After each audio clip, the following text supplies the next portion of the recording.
Hello there and welcome. If you're watching us online or on air, you are just on time for the guest. On today's edition, we are sitting down with the National Ambassador for UNICEF, who happens to be Cameroonian rapper and philanthropist Stanley ENOW. He walks us through his commenced humanitarian work and his role as the UNICEF Ambassador. Hello, Stanley. Good having you. How you doing, sir?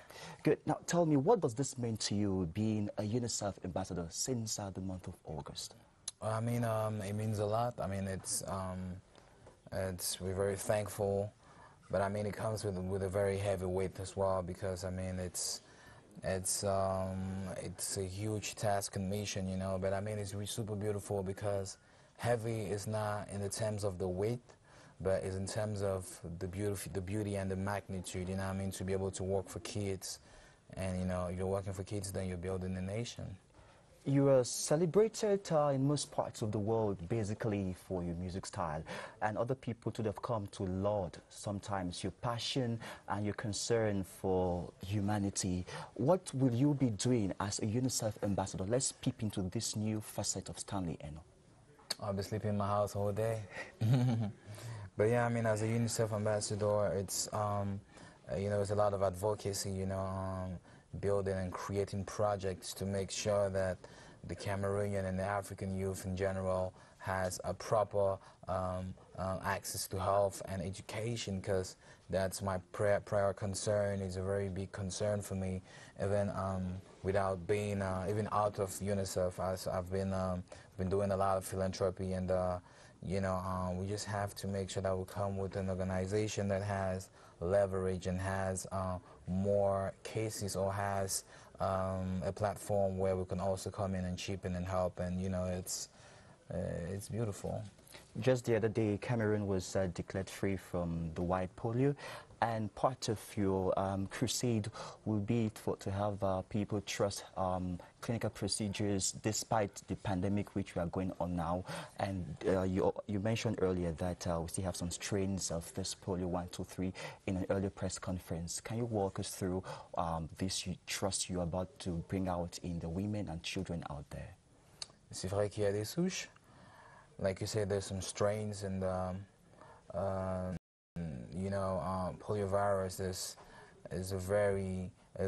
a deadly disease, because for me, not only can it kill, but it can paralyze kids and make them not to speak and talk properly. So killing their dreams even from from a very young age, killing their mama's dreams as well, because you know, if a mom doesn't really sleep, you know, if your mom doesn't sleep because the child can't sleep, then herself, she can't even be effective, you know what I mean, in the society. Then, you know, we make sure that, you know, with UNICEF, we have to, we are sensitizing all the mothers out there so that they may take their kids, you know, from 0 to 59 months to go and have them immunized so that they can be poliovirus free. You know, is a disease that is quite deadly, like I just said. And yeah, man, there's still a couple of strains, but I think that together, you know, if you tell a mother to tell a mother to tell another mother, I believe that by the end of the year, or maybe a couple of years or a couple of months ahead,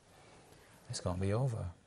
Well, we understand that this is a phobia, which the phobia of a hospital will not just die out within a sudden flight or quickly. What strategies have you earmarked to ensure that people trust health facilities, knowing that should they go there, they won't contract the pandemic?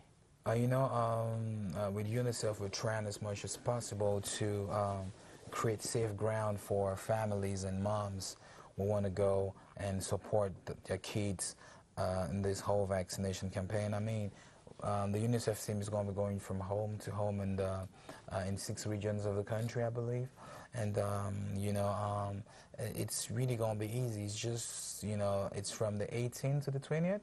Yeah, and you want to be able to spread the message in the world and the word to the moms out there, to the families and the dads, to open the doors so that the kids can easily come, you know, into the homes and families and to get the vaccines done. So I mean, you might not necessarily go to the hospital, but the hospital is not dangerous. And one thing I want to tell everybody watching right now is that with the coming of coronavirus hasn't kicked out other diseases. there is still malaria, there is still typhoid, there's still diarrhea. So people have to be aware of the fact that, you know, the polio vaccine is not here to kill kids. It's here to make them have an immune system so that they can grow in a better shape. And what is a nation if they want to kill the kids? So, but you know, we can't, you know, I think it's super stupid, people thinking that vaccines are, especially against polio, is to exterminate the new generation. I mean, we can't, you know, we owe it a duty. I myself, as a positive and a reasoning human being, you know, I can't join causes that is going to eradicate my people. Instead, I want to see my people grow strong and strong every day. So I think that all the moms watching, all the families watching should be aware that these vaccines, the vaccine them not for kill when I begin, and for make sure say when begin, because if we can grow, we get polio, then I die. Food not the worker, hand not the worker, you know, if you talk.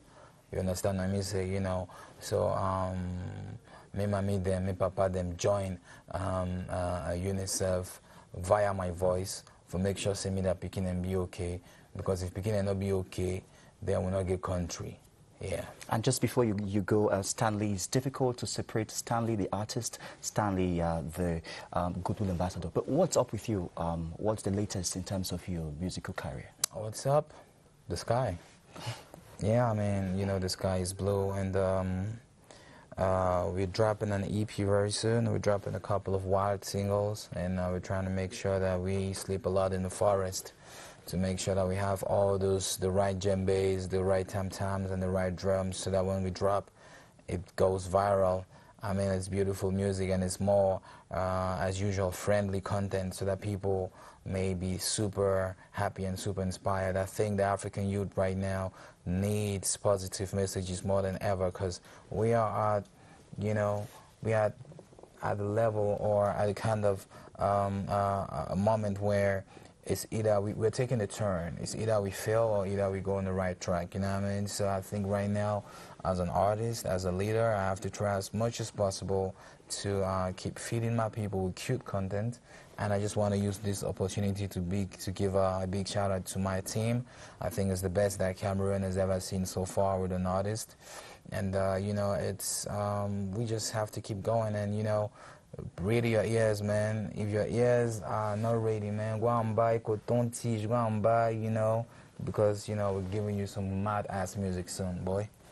Stanley ENOW, the National Ambassador for the United Nations International Children's Emergency Fund, thanks for being our guest. Oh, man, I thank you so much for inviting me. And God bless CRTV News and everybody behind the cameras. I see them behind the machines and everything, the beautiful new generation of all journalists that I see them, they're so beautiful, and I can't wait for a beautiful and better Cameroon. Thank you. And let's sit down again another time. Our programs continue.